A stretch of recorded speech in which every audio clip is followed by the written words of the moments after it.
I was going to ask about the cemetery. It's on this list. Did we come up with any solutions for a fence? Well, no, and Gary, this is my fault. I should have talked to you. I was waiting for you.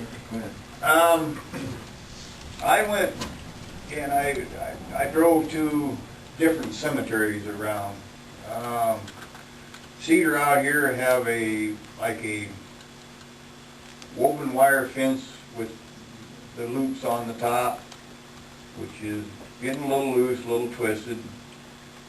Looks okay, but you know, and they have some stone pillars similar to what we have. I think probably when it gets damaged or any stretched anymore, but they'll probably eliminate it. I went to the cemetery north of Lytton. They have pillars and stuff out front similar to ours, no fence in the front.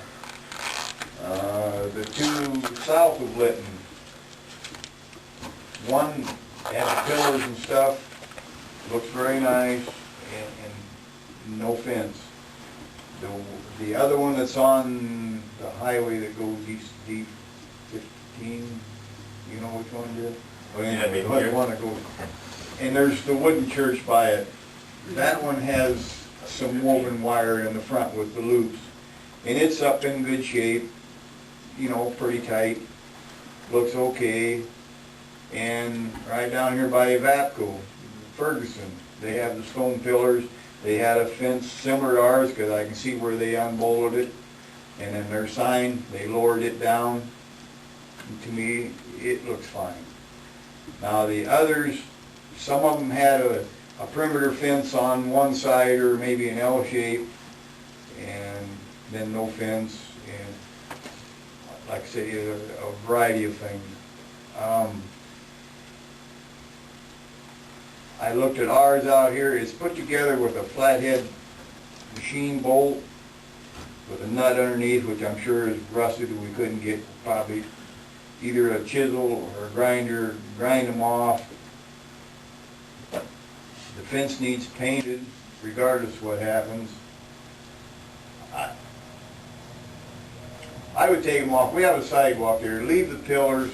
I would take them off. Not haul them to the junk or anything, but store them somewhere. They advertise them on eBay. And a person could do that. But those sharp points, I looked at those, Get a and there's a picture of couple them of first. them that's bent slightly. And there's one that's bent towards the sidewalk, the other one's bent away from it. And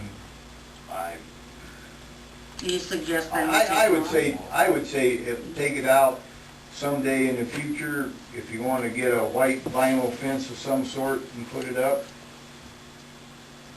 Possibly. I think it'd look just as good without it, myself.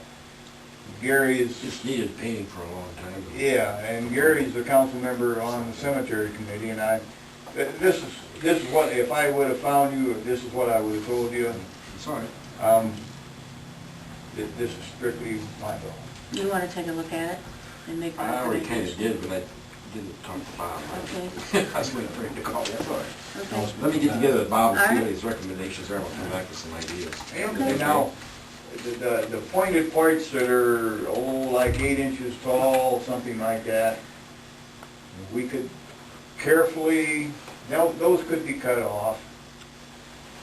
It would take some time. It would take more time to do that, and it would take I still some. personally feel that way.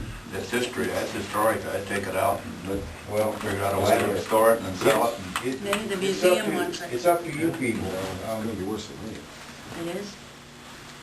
Okay, so you want to table it and make some recommendations? Scrap iron is $200 a ton. Okay. Usually each month is always on the Tuesday after our last meeting, so I'll give a report next time. Okay. I understand that this is something that's mandated that goes on our